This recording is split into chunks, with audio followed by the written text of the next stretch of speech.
Hello everyone, welcome to the second day of our Puri tour. এটা ছিল হচ্ছে পুরীতে আমাদের দ্বিতীয় দিন সকালবেলা ঘুম থেকে উঠেই আমরা অটোয় করে চলে গেছিলাম হচ্ছে ব্লু ফ্ল্যাগ বিচ বা গোল্ডেন বিচ বলতে পারো এই বিচটাকে তোমরা।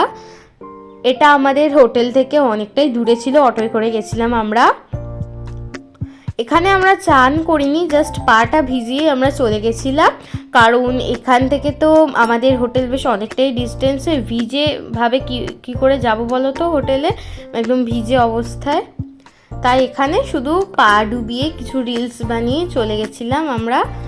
দেন এর পাশে একটা পার্ক ছিল, ওখানেই গেছিলাম আমরা, দিয়ে ওখানে আমি এই অ্যাক্টিভিটিটা করেছিলাম।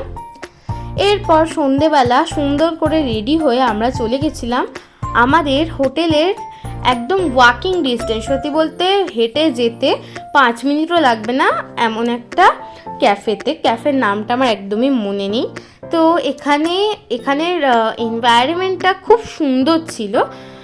এখানে এসে আমি নিয়েছিলাম হচ্ছে একটা কোল্ড কফি উইথ আইসক্রিম, মা নিয়েছিল হচ্ছে ক্লাসিক কোল্ড কফি, অ্যান্ড আমার বাবা নিয়েছিল হচ্ছে অর্গ্যানিক ট্রি মানে টি। আমি এখানে প্রথমবার দেখলাম, এর আগে আমি কোনো ট্রাই করিনি, বা এখানেও আমি ট্রাই করিনি, আমার বাবাই ট্রাই করলো।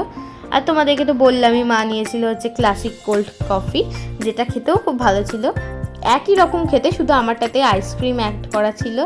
অ্যান্ড এখানে চাটা খেয়ে বাবা তেমন একটা রিয়াকশান দেয়নি, তাই আমি দেখাতে পারছি না।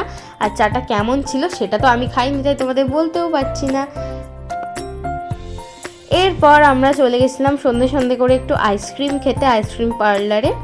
এখানে এসে আমি নিয়েছিলাম হচ্ছে কেশর রাবড়ি মালাই, অ্যান্ড মা নিয়েছিল নর্মাল রাবড়ি। আমরা সবাই মিলেই এসেছিলাম এখানে, কিন্তু ছেলেরা আসেনি এই টিমে। এরপর চলে গেছিলাম আমরা একটু সমুদ্রে।